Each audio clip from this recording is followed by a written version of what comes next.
Relatively few ayah is contained a rather comprehensive description of human development from the time of commingling of the gametes through organogenesis. No such distinct and complete record of human development, such as classification, terminology, and description, existed previously. In most, if not all instances, this description antedates by many centuries the recording of the various stages of human embryonic and fetal development recorded in the traditional scientific literature. I find it very interesting that this sort of information is in the ancient scriptures of the Holy Quran, and I have no way of knowing where they would come from, but I think it is extremely interesting that they are there and that this work is going on to discover the meaning of some of the passages. Then you have flatly denied to be just, from a man or a human source. From who then do you think the original or the source of such information? Well, I would think it must be the divine being.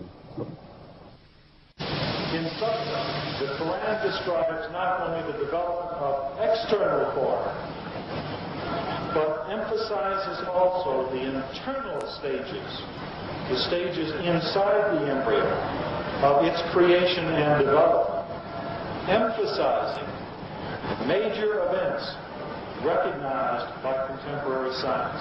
Thank you for your attention. As a scientist, I can only deal with things which I can specifically see.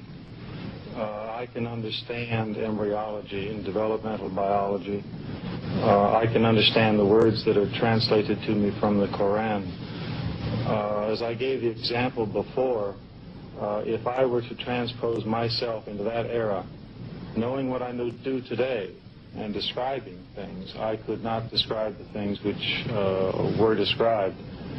I see no reason, I see no evidence for the fact to refute the concept that this individual, Muhammad, had to be developing this information from someplace. So I see nothing here in conflict with the concept that divine intervention was involved in what he was able to write. Actually, I'm very much impressed by finding true astronomical facts in Quran. And for us,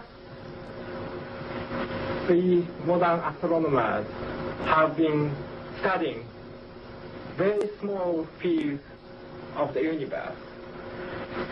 We concentrated our efforts for understanding of very small parts, because by using telescope we can see only a very few parts of the sky without thinking whole the universe.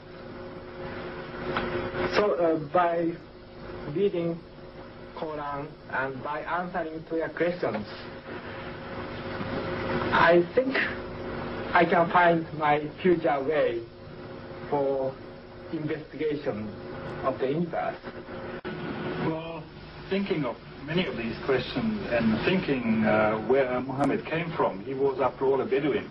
I think it is almost impossible that he could have known about things like the common origin of the universe, because scientists have only found out within the last few years. It's very complicated and advanced technological methods. I think if you combine all these, and you combine all these statements that are being made in the Quran, in terms that relate to the earth and the formation of the earth and science in general, you can basically say that the statements made there in many ways are true. They can now be confirmed by scientific methods, and in a way you can say that the Quran is a simple science textbook for the simple man, and that many of the statements made in there at that time could not be proven, but that modern scientific methods are now in a position to prove what Muhammad said 1400 years ago. It has been a great pleasure for me to help clarify statements in the Quran about human development. It is clear to me that these statements must have come to Muhammad from God or Allah, because almost all of this knowledge was not discovered until many centuries later. This proves to me that Muhammad must have been a messenger of God or Allah. Because the staging of human embryos is complex, owing to the continuous process of change during development, it is proposed that a new system of classification could be developed using the terms mentioned in the Quran and the Sunnah. The proposed system is simple, comprehensive, and conforms with present embryological knowledge. Intensive studies of the Quran and Hadith in the last 4 years have revealed a system for classifying human embryos that is amazing, since it was recorded in the 7th century A.D. As far as it is known from the history of embryology, little was known about the staging and classification of human embryos until the 20th century. For this reason, the descriptions of the human embryo in the Quran cannot be based on scientific knowledge in the 7th century. The only reasonable conclusion is that these descriptions were revealed to Muhammad from God. He could not have known such details because he was an illiterate man with absolutely no scientific. The way it was explained to me is that Muhammad was a very ordinary man. He couldn't have read, didn't know to write. In fact, he was illiterate. And we're talking about 1,200 years ago. You have someone, an illiterate person, making profound pronouncements and statements that are amazingly accurate of a scientific nature. And I personally can't see how this could be a mere chance. There are too many accuracies. And like Dr. Moore, I have no difficulty in my mind reconciling that this is a divine inspiration or revelation which led him to these statements. So that the two hadiths that have been noted furnish us with a specific timetable for the main embryological development before 40 days.